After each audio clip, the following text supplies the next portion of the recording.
सभी श्रोताओं का रामायण की कथा में हार्दिक स्वागत अभिनंदन।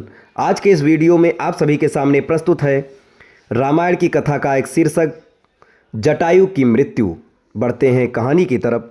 राम को इस प्रकार दुख से कातर और शोक संतप्त देख लक्ष्मण ने उन्हें धैर्य बंधाते हुए कहा, भैया आप तो सदैव मृद स्वभाव वाले और जितेंद्रिय रहे हैं।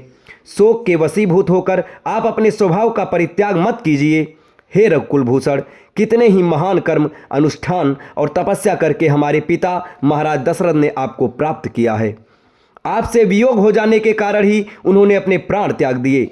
आप धैर्य धारण करें। संसार में प्रत्येक प्राणी पर विपत्तियां आती हैं, किंतु विपत्तियां हमेशा नहीं रहती। कुछ काल पश्चात उनका अंत हो जाता है। हमारे गुरु वशिष्ठ जी के 100 पुत्रों का एक ही दिन में गुरु विश्वामित्र ने वध कर दिया था। देवता तक भी प्रारब्ध की मार से नहीं बच पाते, फिर देहधारी प्राणी कैसे बच सकते हैं। आप तो स्वयं महान विद्वान हैं, मैं भला आपको क्या शिक्षा दे सकता हूँ। आप परिस्थितियों पर विचार करके धैर्य धारण करें। इस जन स्थान में खोजने से कहीं न कहीं हमें जानकी जी अवश्य मिल जाएंगी। लक्ष्मण के सारगर्भित उत्तम वचनों को सुनकर राम ने प्रयासपूर्वक धैर्य धारण किया और लक्ष्मण के साथ सीता की खोज करने के लिए खरदूषण के जन स्थान की ओर चल पड़े। मार्ग में उन्होंने विशाल पर्वताकार शरीर वाले जटायु को देखा। उसे देखकर उन्होंने लक्ष्मण से कहा, भैया मुझे ऐसा प्रतीत होता है कि इसी जटायु ने सीता को खा डाला है। मैं अभी इसे यमलोक भेजता हूँ। ऐसा कहकर अत्यंत क्रोधित राम ने अपने धनुष पर प्रत्यंचा चढ़ाई और जटायु को मारने के लिए आगे बढ़े।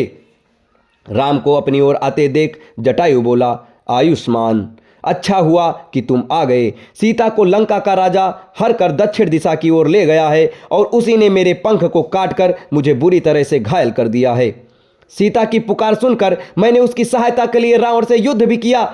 ये मेरे द्वारा तोड़े हुए रावण के धनुष उसके बाण हैं। इधर उसके विमान का टूटा हुआ भाग भी पड़ा है। ये रावण का सारथी भी मरा हुआ पड़ा है, परंतु उस महाबली राक्षस ने मुझे मार मार कर ये मेरी दशा बना दी।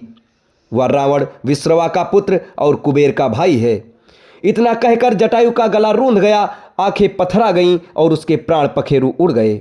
जटायु के प्राणहीन रक्त रंजित शरीर को देखकर राम अत्यंत दुखी हुए और लक्ष्मण से बोले, भैया मैं कितना अभागा हूँ। राज्य छिन गया, घर से निर्वासित हुआ, पिता का स्वर्गवास हो गया, सीता का अपहरण हुआ और आज पिता के मित्र जटायु का भी मेरे कारण निधन हुआ।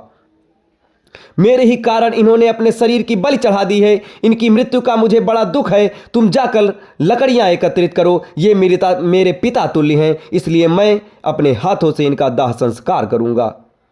राम की आज्ञा पाकर लक्ष्मण ने लकड़ियां एकत्रित की। दोनों ने मिलकर चिता का निर्माण किया।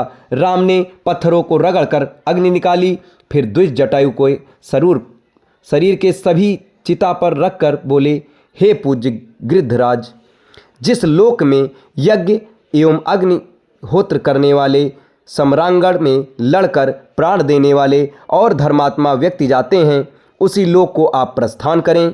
आपकी कीर्ति इस संसार में सदैव बनी रहेगी। ये कहकर उन्होंने चिता में अग्नि प्रज्वलित कर दी। थोड़ी ही देर में जटायु का नश्वर शरीर पंचभूतों में मिल गया।